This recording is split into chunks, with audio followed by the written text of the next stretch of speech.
Failure तक जाना बहुत ही इंपॉर्टेंट है, क्योंकि तब तक आपका पता चलता है कि आपका कितना कैपेसिटी, आप कितना रेप्स तक लेके जा पा रहे हो, आप अपने आप को कितना पुश कर रहे हो। अपने आप को खुद को एक्स्ट्रा पुश करना बहुत ज़्यादा ज़रूरी है। अगर आप एक्स्ट्रा पुश नहीं करोगे तो आपका मसल गेन नहीं होगा, चाहे वो कोई भी मसल हो। Welcome back to another video. आज की वीडियो में शेयर करने वाला हूँ शोल्डर का वर्कआउट, और इसमें मैं 6 तरह का वर्कआउट शेयर करूँगा जो आप वर्कआउट फॉलो करके अपने शोल्डर को इन्हेंस कर पाओगे।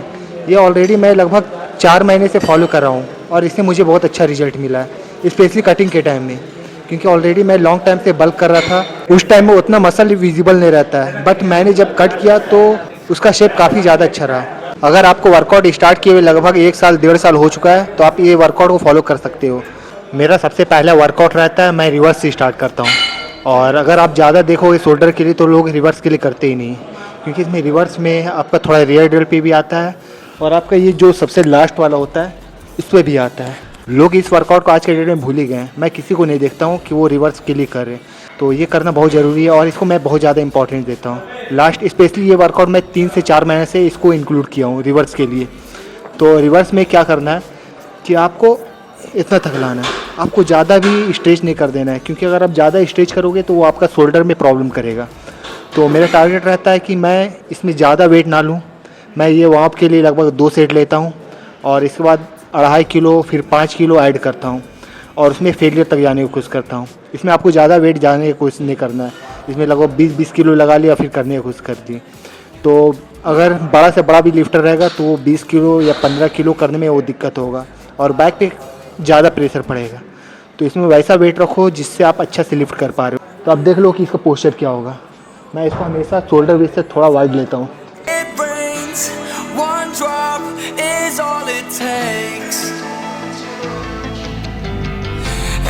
ये मेरा वार्म अप हो गया, तो इसका मैं 2 सेट वार्म अप करूँगा, फिर 2.5 किलो लगाऊंगा, फिर 5 किलो लगाऊंगा। उसका कम से कम मैं फेलियर तक जाने की कोशिश करूँगा। फेलियर तक जाना बहुत ही इंपॉर्टेंट है, क्योंकि तब तक आपका पता चलता है कि आपका कितना कैपेसिटी, आप कितना रेप्स तक लेके जा पा रहे हो, आप अपने आप को कितना पुश कर रहे हो। अपने आप को खुद को एक्स्ट्रा पुश करना बहुत ज़्यादा ज़रूरी है। अगर आप एक्स्ट्रा पुश नहीं करोगे तो आपका मसल गेन नहीं होगा, चाहे वो कोई भी मसल हो।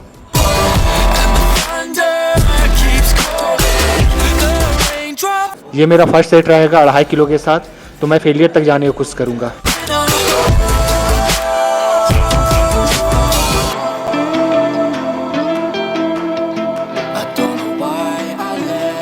सेकेंड सेट 2 मिनट रेस्ट लेने के बाद, क्योंकि मैंने अपने आप को फेलियर तक पुश किया और मुझे लगता है कि ये टी शर्ट में उतना विजिबल नहीं होगा, स्पेशली शोल्डर। तो अब मैं शर्टलेस भी होके वर्कआउट के बारे में शेयर करूँगा। देख सकते हो एक सेट में ही अलग लेवल का पंप हो गया। ओके, सेट स्टार्ट करते हैं।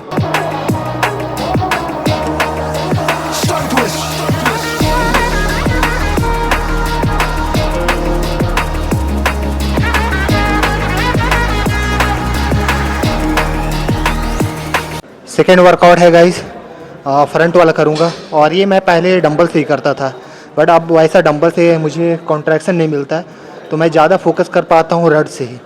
क्योंकि इसमें होता क्या है कि दोनों हैंड में बराबर पावर आना चाहिए।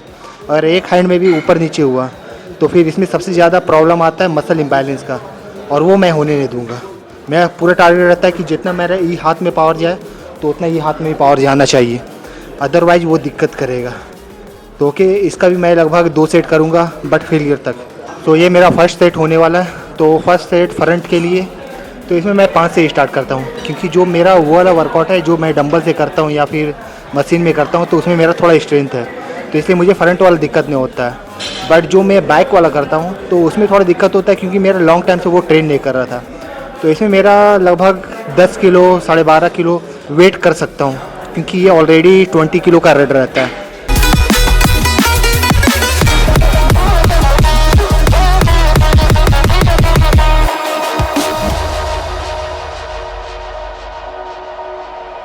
अभी ये वाला जो वर्कआउट कर रहा था तो इसमें मैं शोल्डर विड्थ का ज़्यादा ध्यान रख रहा था। मैं रट से थोड़ा सा वाइड ले रहा था, क्योंकि मैं ज़्यादा कंफर्टेबल कर पाता है।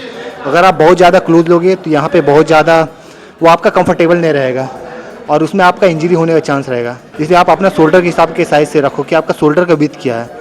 शोल्डर का विड्थ जितना रहेगा उतना हिसाब से करोगे तो आप अच्छा से लिफ्ट कर पाओगे। अदरवाइज अगर आप बहुत ज़्यादा क्लोज लोगे तो उसमें आपका लिफ्ट तो ज़्यादा जाएगा बट वो इंजरी होने का 100% चांस है, तो वो चीज़ नहीं करना है। थर्ड वर्कआउट है गाइस लेटरल रेज। तो इसमें मेरे लिए वेट मैटर नहीं करता है और मैं वैसे इसमें बेंच में ही लगाता हूँ, बट अभी थोड़ा ज़्यादा ये ऑक्यूपाइड है तो मैं बेंच का यूज़ नहीं कर सकता, तो इसलिए मैं नॉर्मल इसका यूज़ करूँगा। इसमें जो मेरा स्टेबिलिटी रहता है वो ज़्यादा रहेगा और इसमें मैं थोड़ा वेट भी बढ़ा सकता हूँ, इसमें मुझे वेट बढ़ाने में दिक्कत नहीं होगा। तो मैं पहले 5 से लूँगा 2 सेट, फिर उसके बाद लास्ट वाला 7.5 से, और मेरा टारगेट यही रहता है कि मैं इंटेंसिटी ज़्यादा करूँ, मेरा जितना फेलियर तक जाए, एक रेप्स भी बाकी रहे तो मैं एक रेप्स भी करूँ।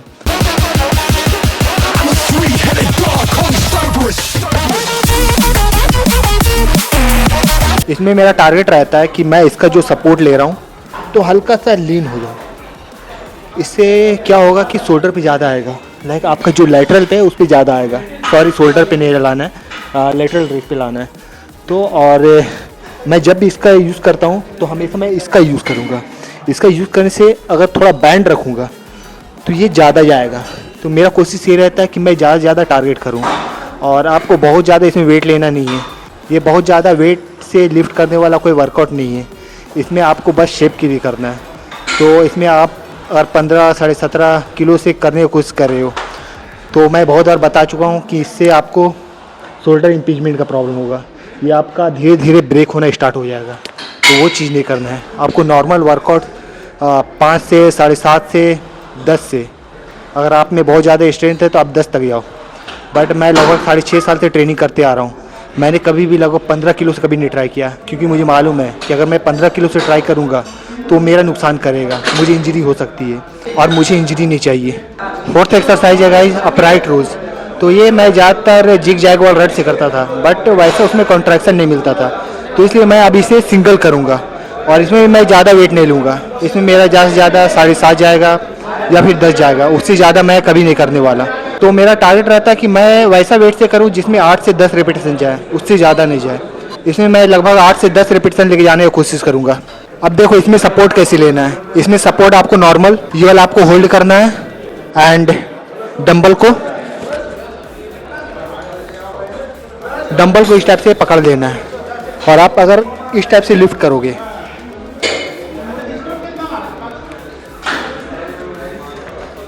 तो उससे ज़्यादा अच्छा लिफ्ट जाएगा।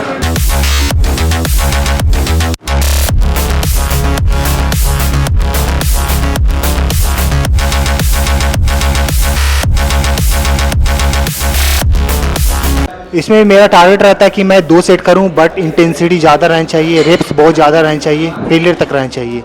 फेलियर तक मैं जाता हूं, एक रेप्स भी बाकी रहता है तो उसको मैं परफॉर्म करता हूं। और 3 सेट जाने की ज़रूरत नहीं है, आप एक सेट 7.5 से ले लो, एक सेट 10 से ले लो और इंटेंसिटी तक जाओ, आपका जितना तक फेलियर जाए। एक रेप्स भी अगर आपका बहुत मुश्किल से जा रहा है तो वहाँ तक आप जाने की कोशिश करो, उसके बाद आपका मसल मास बढ़ेगा शोल्डर में। अगर आप ये इग्नोर करोगे तो फिर थोड़ा प्रॉब्लम है, बट आप कोशिश करो कि एक एक रेस भी जो जा रहा है तो उसको करने की कोशिश करो, देन जो आपका मसल बिल्ड होगा वो अलग लेवल का होगा, और मैं यही फॉलो करते आ रहा हूँ। देन इसलिए मेरा जो डेवलपमेंट है वो अलग लेवल का है। सेंट्रिक कॉन्सेंट्रिक आपको फील करना है। फिफ्थ एक्सरसाइज है गाइज, ये वाला उतना डेवलप नहीं होता है, अगर आप चल देखोगे तो किसी का उतना डेवलप नहीं रहता है। ये मैं कुछ टाइम से फॉलो कर रहा हूँ, इसलिए मेरा पहले से थोड़ा डेवलप हुआ है, और ये मैंने ओल्ड वाले जो शोल्डर का वर्कआउट है उसमें भी मैंने ये इसके बारे में बताया है, तो आप ये कर सकते हो। और इसके लिए आपको एंगल कम से कम ये रखना होगा, क्योंकि जब आप सेट करोगे तो इस टाइप से, और जब भी आप लिफ्ट करोगे तो आपको इस टाइप से लिफ्ट करना है, लाइक इस टाइप से। अगर आप इस टाइप से लिफ्ट करोगे तो आपका बहुत अच्छा जाएगा, तो आपको ये चीज़ फॉलो करना है। इसके लिए मैं ज़्यादा वेट नहीं लूँगा, तो मैं हमेशा लगभग 10 किलो से स्टार्ट करता हूँ। 10 किलो से कम 12-13 रेपिटेशन जो आए, फेलियर तक जितना आए तो उतना तक मैं जाने की कोशिश करता हूँ।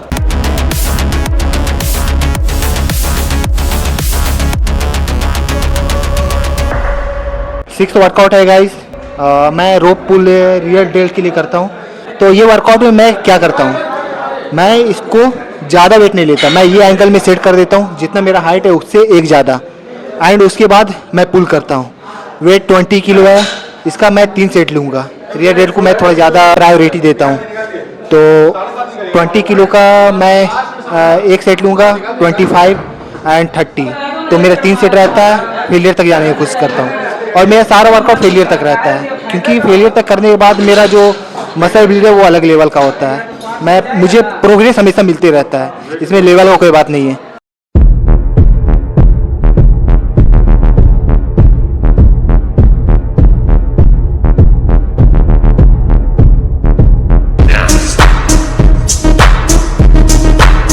इसमें क्या करना रहता है कि आपको पोज, जैसे आप बाइसेप का पोज करते हो ना इस टाइप से, तो उस टाइप से पुल करके इस टाइप से पोज करना है, तब ये वाला ज़्यादा टारगेट होता है। आपका जो रियल डेट है वो ज़्यादा टारगेट होगा।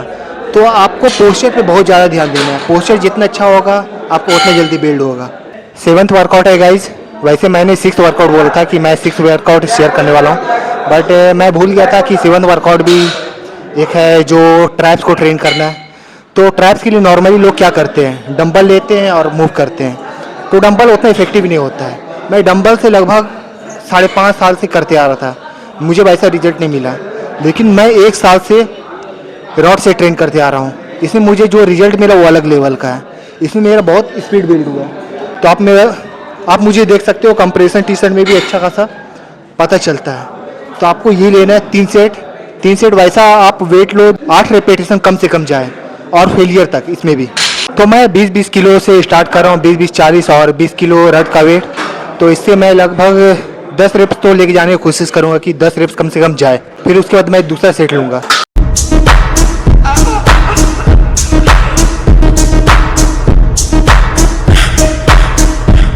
मैं बात किया था कि कम से कम 10 रेप्स तो लेके जाना है, मुझे लगता है कम से कम 14 रेप्स तो आराम से गया विदाउट एनी एफर्ट। लास्ट वाले में एफर्ट गया, जितना तक मैं जा पा रहा था तो उतना मैं ले गया। अब बारी है दूसरा सेट का, तो दूसरा सेट के लिए मैं लगभग 5-5 किलो इंक्रीज करूँगा, उससे ज़्यादा नहीं। मैं लॉन्ग जंप कभी नहीं करता, मैं कभी भी बहुत ज़्यादा अचानक से वेट कभी नहीं बढ़ाता, क्योंकि मुझे मालूम अगर मैं थोड़ा कम वेट से मैं बढ़ाऊँगा तो मुझे कोई दिक्कत नहीं होने वाला। 5 किलो वेट खोज रहा था, बट जिम इतना ज़्यादा क्राउडेड है कि 5 किलो तो मिला ही नहीं, तो इसलिए 2.5 किलो से काम चलाना पड़ेगा। तो 2.5 किलो ही लगा लेते हैं। कुछ तो वेट बढ़ाए ना, ये मैटर करता है।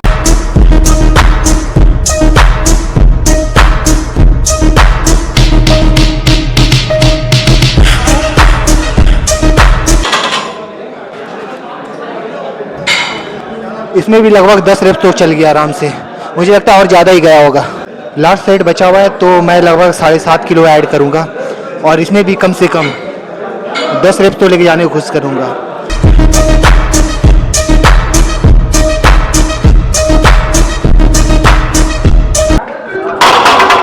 फाइनली 10 रेप्स चल गया, लेकिन बहुत मुश्किल से, बहुत एफर्ट लगाना पड़ा 10 रेप्स के लिए। दैट्स इट गाइस, ये था वीडियो। अगर आपको वीडियो अच्छी लगी तो मेरे चैनल को सब्सक्राइब कर ले। एंड आज जिम में भीड़ अलग लेवल का है भाई, मुझे लगता है कम से कम 60 लोग तो होंगे। तो मैंने कोशिश किया जो भी इन्फॉर्मेशन आपको दिया वो आप फॉलो कर सकते हो, आपका मसल मास बढ़ेगा। और मेरा वीडियो थोड़ा लंबा हो गया है, बट थोड़ा इंफॉर्मेटिव बनाने के लिए थोड़ा लंबा हो ही जाता है।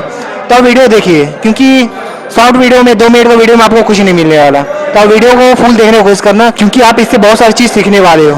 अगर आपका कोई भी क्वेश्चन है तो आप मुझे इंस्टा पे डायरेक्ट DM कर सकते हैं, मैं आपको जरूर रिप्लाई करूँगा। ओके गाइस, मिलते हैं आप लोग से अगले वीडियो में।